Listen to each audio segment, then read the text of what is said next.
Bonjour, hello, and welcome to this episode of Pardon Your French podcast, sponsored by Coppercock Distillery. I'm Vanessa Shernock.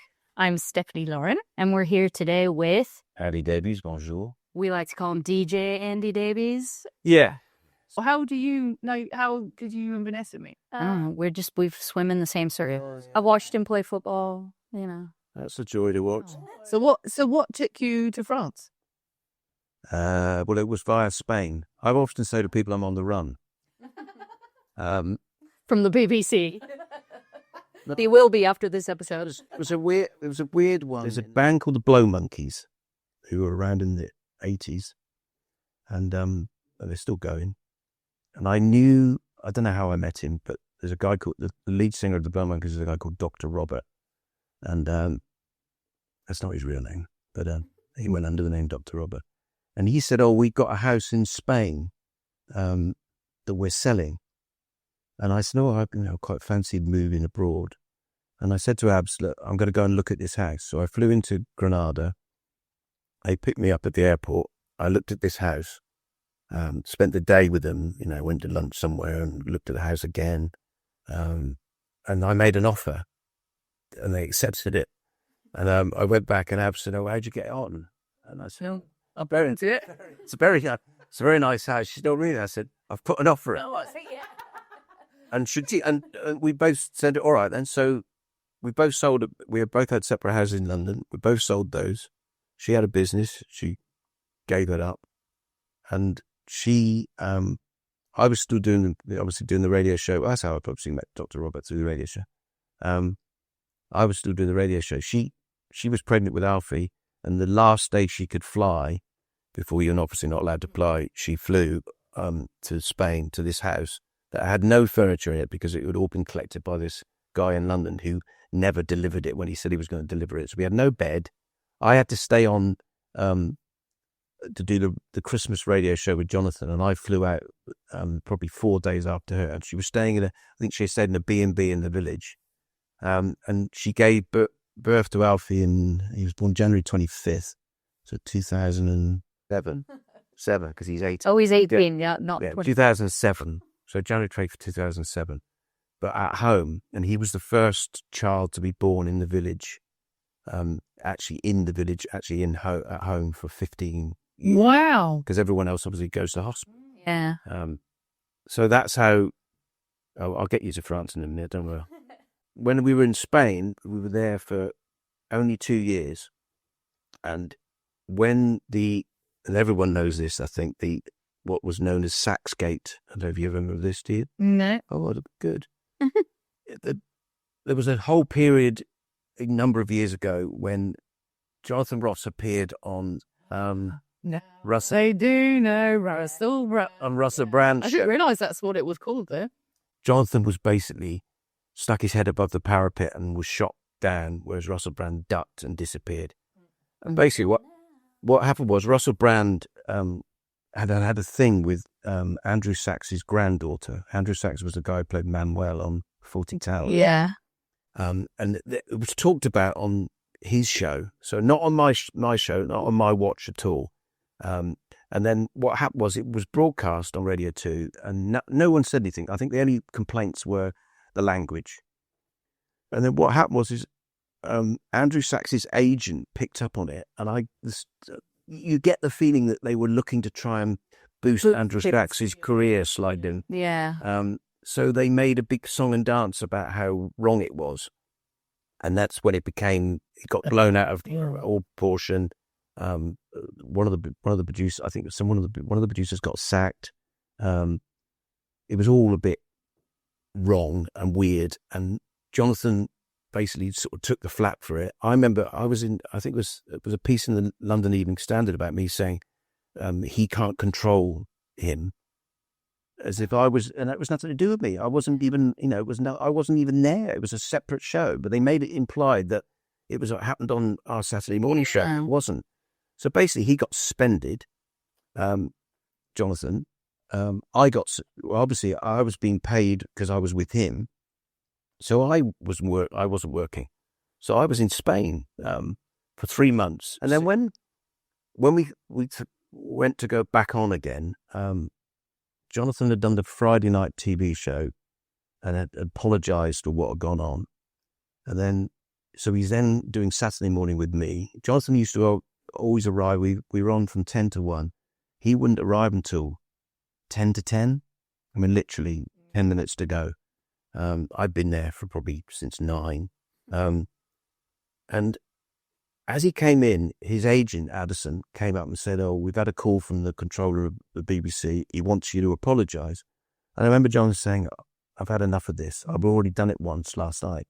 I don't want to do it again. He always, you've got to do it. You've got to do it. And I said, look, let me lead this. I said, I'll say I saw the programme last night, thought you handled it brilliantly, but I'll hit a record. We're done. That's exactly what happened.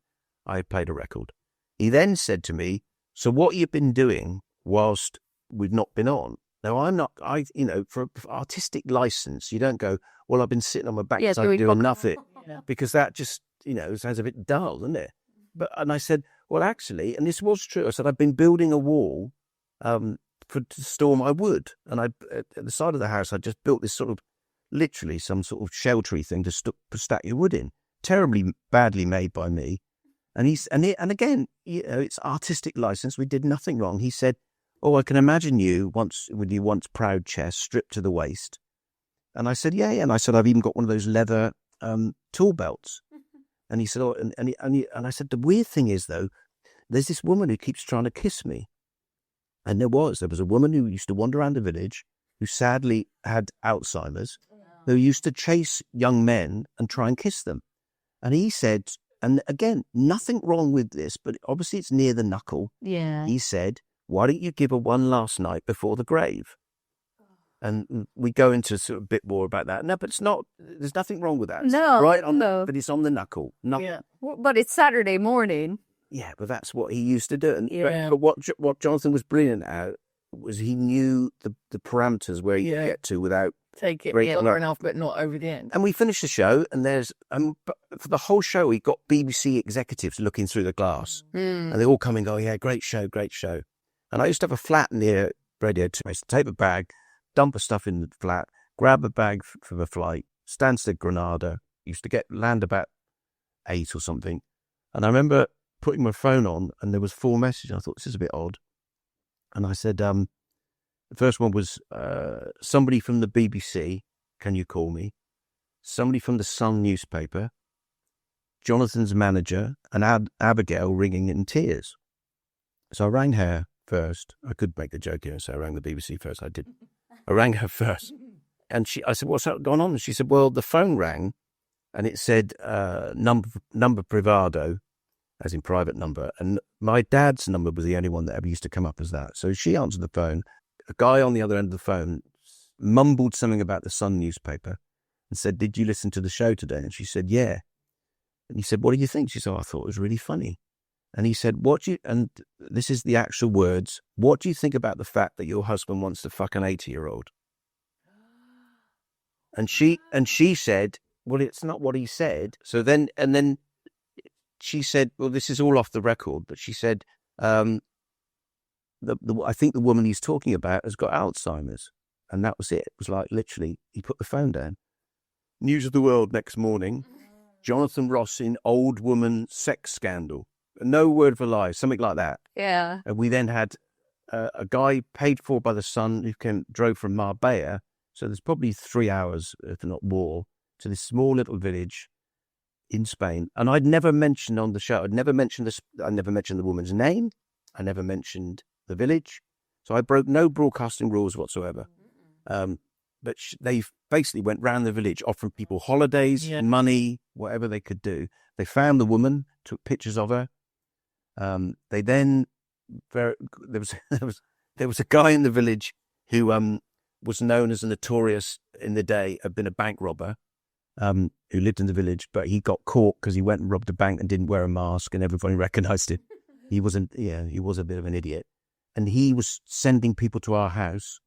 It then made Spanish newspapers. I think in the translation was "Man builds wall to keep woman out." It then made the Spanish television, And we had cameras. We had to take the kids to school in balaclavas because they were up above. Our house had a hill above it, and they were standing there taking pictures of us.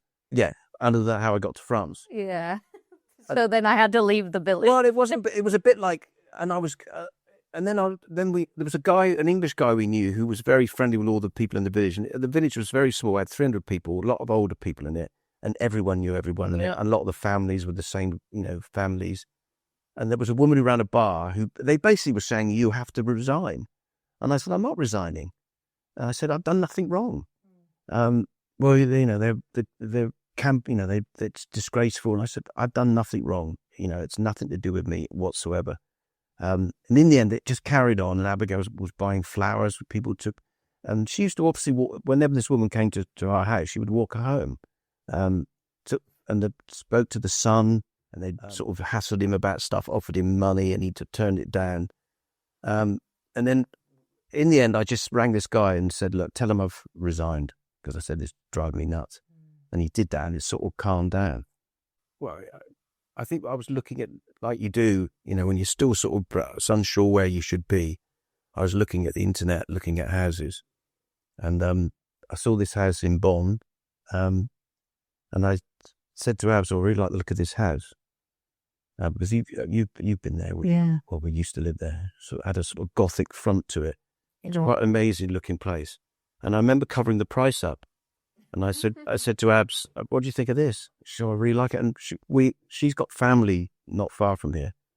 And we'd been back for one Christmas and really thought it was sort of liked the Christmas, and perhaps we got caught up in the whole romance of it a little bit. And she said, "Well, we can't afford it." And I took my hand away and said, "I think we can." And so that's how we ended up in France. Oh. And we had no idea about the area. We came and looked at the house. It was being advertised privately, I think. We then looked at a couple of houses in the area just to make sure we weren't being mad. We stayed with Annie and Georgina, who you know, and they just showed us around the area, and we just moved the kids. I think we completed in September, and they started in September. Wow, that quick. Yeah.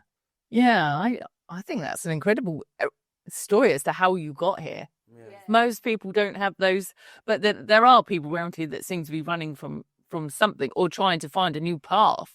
Well, you come here because it's cheap. Yeah. Sunshine. Yeah. And then you don't really know why you're here. I found in France, I think most people I've met seem to have there are some, but most of them are. They actually are working in the background. They have. Yeah. Yeah. The only thing I found when we first moved here, and you may have found the same, is that you gravitate towards people who speak the same language. Yeah, I've talked about this one. And you end up with a bunch of people that you realize after a number of months, why the hell am I even speaking to them? I have nothing in common whatsoever. Yeah. I remember saying to somebody once, you don't go into a pub in the UK and just wander around, just talking. Well, you speak English. Yeah, so I'll talk to you. And you end up talking to people thinking, but you end up meeting people and you think they're your friends. But I think even if you try, like all these things, because you are you're a visitor in someone else's country. Yeah. What we are immigrants. Yeah. And it's very hard to break that down. Dealing with French people could be hard. I think some of them, especially this area, I think there is still a slight racist element, I think, amongst some of them. Magnifying kind of environment if you're not careful. Well, also I find the thing I find here that I've found and I find more and more difficult. I mean, we're nearly coming up to 18 years or whatever it is being here. Is that the winter? Hard. They just shut this anything for 4:30. Well, one restaurant's shut, or they're only open for an hour and a half. Yeah. In the evening, and then they shut. But the French people just close their shutters. Yeah. And you just don't see anybody. Yeah. So you have a radio show. Yeah. Every Sunday. Every Sunday. Groovy Soul. Groovy Soul on a Brooklyn station. Because the wonders of the internet means that you can sit in France. It goes up in the air and comes down the other side and ends up in Brooklyn. And then it goes around the world. And so the company that it's a non-profit, right? That runs it's a non-profit organisation run by a guy called Curtis Powers. Called The Face Radio, on the basis that there's no sponsorship. It's all based on whether people contribute. The only thing about it is DJs have to pay to be on, which I find bizarre. It's not a lot, but it's like a subscription service to be on, because that's the only way it's funded. Wow. Yeah. I would have thought of that if you're offering your time to a non-profit. Yeah. Yeah, I mean, there are a lot of radio stations now that, there are hundreds of internet stations, and a lot of them I've been asked to work on, a lot of them want subscriptions. Some don't, but then I think they have some sort of backing. I think there's a couple I've been approached by that have got a couple of sponsors. I mean, I know on Mixcloud my downloads are good, and my barometer on that is I can see where I am in the Mixcloud top 100 charts around the world. So I file under soul, funk, ska, blues, and northern soul. Soul is very hard to break into the top 100, as you can imagine, because there's a lot of soul shows. I think the best I've ever done is 69th in the world. Funk, I've got to in the top 20s. Ska, for some bizarre reason, I'm always in the top 10, but I only ever play about 3 ska tracks every 2 hours. So there's obviously some ska fans who obviously just listen on, because I think what you do with Mixcloud is you look up the genre you like, and then it just lists programs that have that under that genre. Yeah. So for some reason, there are some ska fans who only listen to me, but only ever get 3 tracks in 2 hours. If you listen to radio in the UK now, there's a playlist. Radio 2, where I used to work at, Radio 1 I worked at. There's a playlist, and there's an A list. They call it an A list, a B list, and a C list, and then what you think are called a basket list. And the A list is a guaranteed number of plays per day, per week, which each song on that list has to have, according to... Yeah, so there'll be... in the old days, it would have been a music programmer, but now there's obviously a computer that does it. So for your daytime shows, there will be one of those A-lists, probably 2 or 3 an hour, across to, say, a 3-hour breakfast show. Yeah. And then, obviously, it will just rotate itself. So you're guaranteed... So record companies, obviously... In the day when I was there, we used to have people called pluggers, who were people who came along. When I was at Radio 1, I had like a 20-minute appointment with each plugger, because I was producing a daytime show. So they're desperate to try and get you to like that record.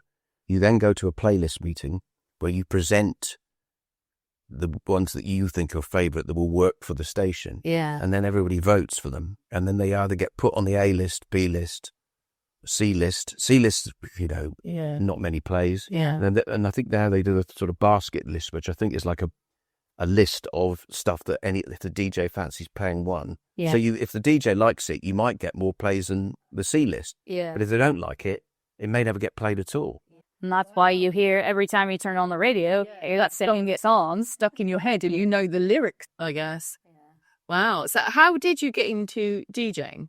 Well, I got into radio first, I suppose. In my day, trying to get into media was hard. I mean, it's even harder now. But I tried everything. I was working for a guy who was a manager of some bands, and it was funded by a solicitor who was desperate to be in the music business. He just put money behind it, because I think he quite liked turning up at gigs and thought he was going to end up being some sort of media mogul. And I used to sit in this office and help this guy, and I ended up living in his house with this guy Martin. And then he left, and he told me he was leaving, and I helped him move out the office. But he said, "Don't say anything. Just turn up tomorrow morning and just pretend you knew nothing about it." So I turned up and said, "Oh, Martin's disappeared," and the guy said, "Oh well, can you carry on running it?" And I said, "Yeah, all right," because he was paying me. Yeah, I had no idea what I was doing really. I used to listen to. There was it's still going. I think it's called BBC London now, but it was called Greater London Radio at the time, which was a BBC station. And there was a woman on there called Emma Freud, who was a presenter. She's now the partner of Rich Curtis, who wrote, Love Actually and all those things. She comes from the Clement Freud dynasty or wherever, Clement Freud and Sigmund Freud. Yeah. And she used to do a show, and she used to have a competition on it. And I used to ring up and enter this competition, and all you won was a GLR paper cup signed by her. Oh, okay. And her producer was Chris Evans, who I didn't know was didn't know Chris Evans at the time, didn't even know, because obviously they don't mention the producers. And I used to ring up quite a lot, to the point where she knew who I was. That's like, "Hi, Andy." Because she would answer the phone on the switchboard, because it was just her and one other person. So I then started changing my name to get on. Really? And I started putting like... characters. Doing voices. Well, I put like a handkerchief over my mouth once. So because she said, "Oh, who's calling?" And I remember I said I was Fred. And she said, "Oh, where are you from?" And I said, "I'm from Finchley." And she said, "What do you do?" And I'm a fireman. She said, "Oh, you're Fred the fireman from Finchley." And I went through this whole competition, and then I didn't win. And she came on, played a record, and she came onto this, the talkbacky thing to talk to me off air, and said, "Sorry, Fred, you haven't won." And I said, it's me." And I said, "Can I take you to lunch?" Now, I must have been like the weirdest sounding stalker. Yeah. And she said, "Yeah, all right." And I basically went to GLR's offices after she finished, and I went for a picnic with her and Chris Evans.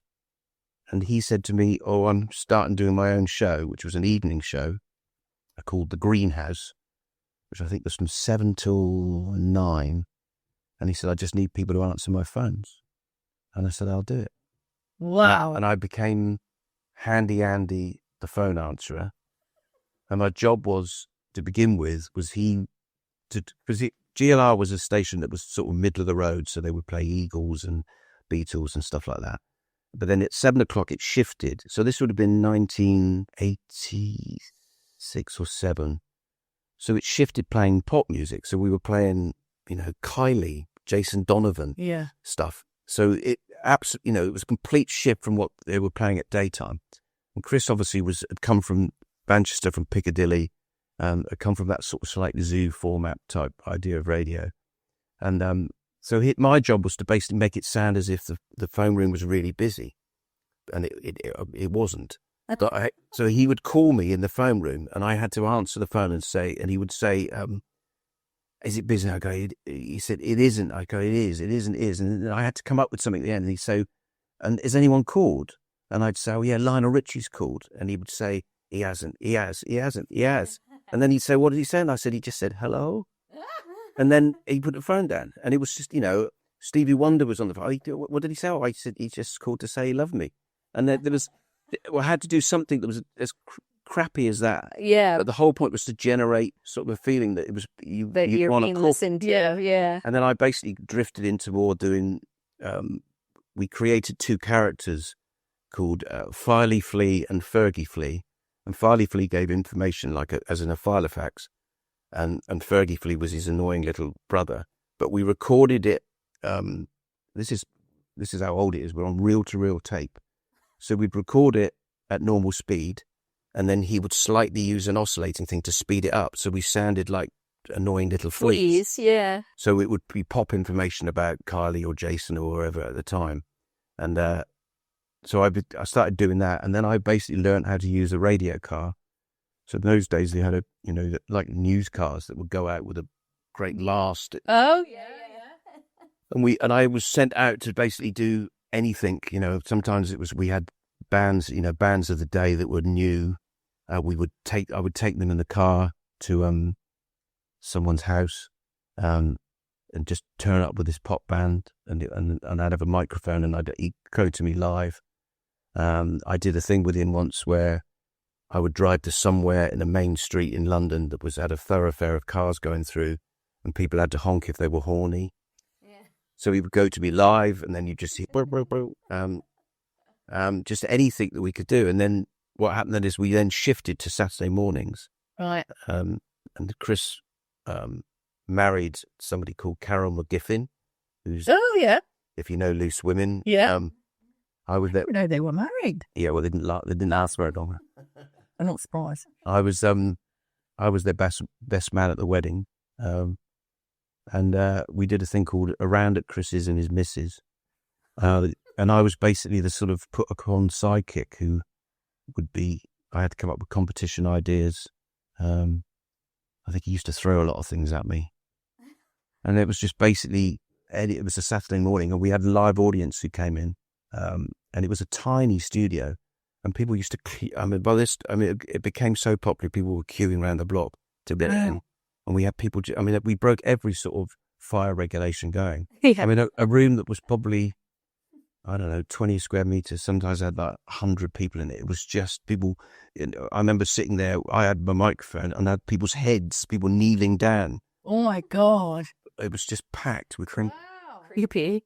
So yeah, that became, I don't know how many years I ran that for, I did that for, but yeah. You've probably been in the trenches then. Like you feel it when people say like, oh no, I worked my way up.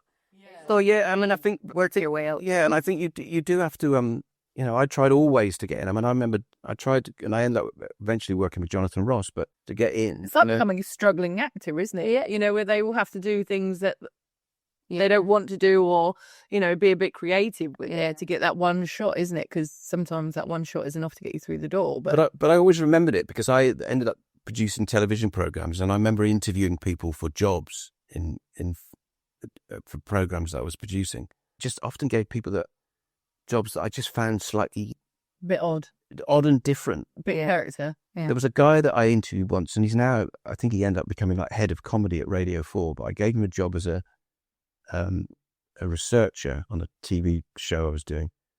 And he turned up in the most shocking corduroy brown suit that was soaking wet because he got caught in the rain. And I remember I was sat down, we were looking at the paper, and he'd been set in and sat on this sofa. And I remember looking up, and this guy had like really big glasses and this sort of wet suit, and it was a bit odd looking. I went, oh my God, in a sort of over the top reaction. And then there was something about him. Yeah.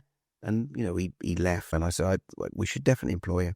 And we rang him up to offer him the job, and he was so shocked. He went, oh my God, and then just put the phone down. And then rang back and said, I'm really sorry about that, but I was cooking a chicken Kiev. And then, but again, it was something about him just that magic, that eccentricity, And I think that's what, it is hard, and it's obviously getting harder. I don't know. My cousin's a DJ on Capital FM.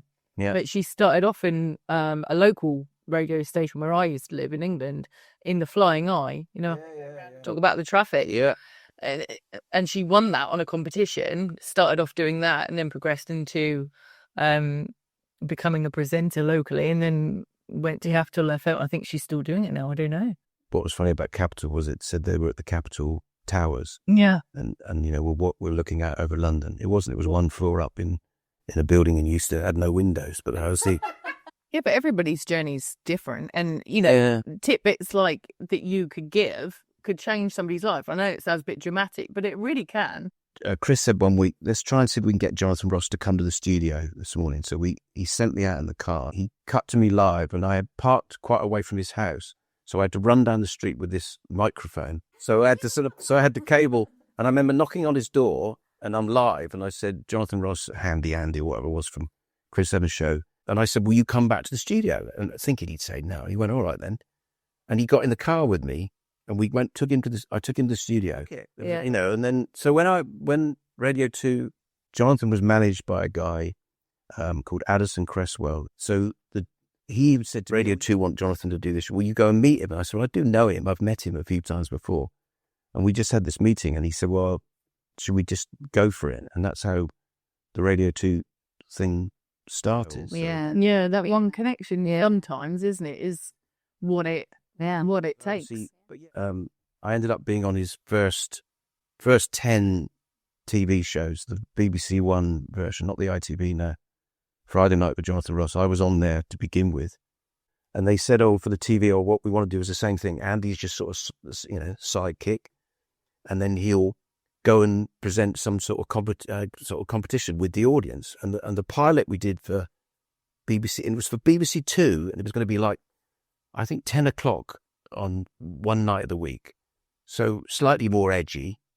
BBC One then said, no, we like it, but we want it to be BBC One at 9 o'clock on a Friday.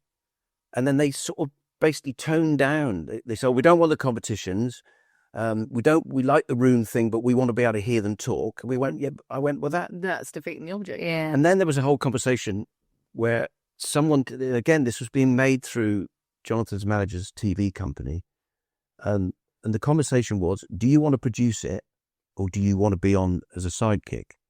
And I just thought, well, and I remember I had an agent at the time who secured me such a great deal financially. I just went, I'll be on then. But I didn't really, I was sort of lost because they didn't really know what to do with me. I used to sit on a chair next to him. So there's a desk here, he's there. I'm at the end of the desk on a chair.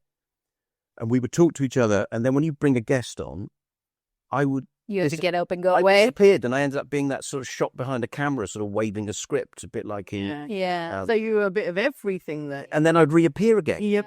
But I did that for the first 5 or 6, and they said, well, this is a bit weird because there's an empty chair, and then suddenly you just see you appear. Yeah. So they changed it and put a sofa in, and I would sit at the end of the sofa. So they would bring a guest on, and I would just slide down the sofa. Yeah. And I had an earpiece, and I could remember the producer going, Andy, your leg's in shot, move your leg. Because obviously if there's an edit... Yeah. So I had to sort of slightly get out of the way. He would sort of incorporate me in the interview sometimes. Other times I just sat there, and I became a bit like a sort of laughing, chimpy cutaway, like a monkey. So whenever they needed a cutaway, there's a bloke I know. I think I did about 10. I think I made 10 or 12 shows of the first season. And I remember the last one, the controller radio, the controller of BBC One was in the audience. And I remember thinking, I've really got to try and deliver here. And they basically said afterwards, you're not on anymore. It was a bit weird. And then I said, oh, well, I'll go back to producing it. And they said, oh, no, you can't do that either. Yeah. So I literally was taken off it. Wow. So it was very odd, but, Yeah, that's a very hard place to be, because if you don't feel like you're excelling, but your skills aren't being utilised and you're not given the platform, you know what I mean? It's a very... Well, I remember eventually talking to, and the producer I knew very well, and I remember calling her to my dressing room once, and I said, this is just ridiculous. Yeah. And she said, well, I said, I've been sat here for 4 hours. Nobody has bothered to check how I am. No one's come and told me anything. All I do is I sit and wait, and then you just call me down and say, well, we're recording. Yeah. No one's told me anything at all. Yeah. And he had a team of writers, three or four of them would write for him, who were sitting with him. Yeah. They would never and I said, why can't someone come and give me a line to use? Yeah. Well, why can't I sit in with them while they're doing the writing so I at least know what's going on? Yeah.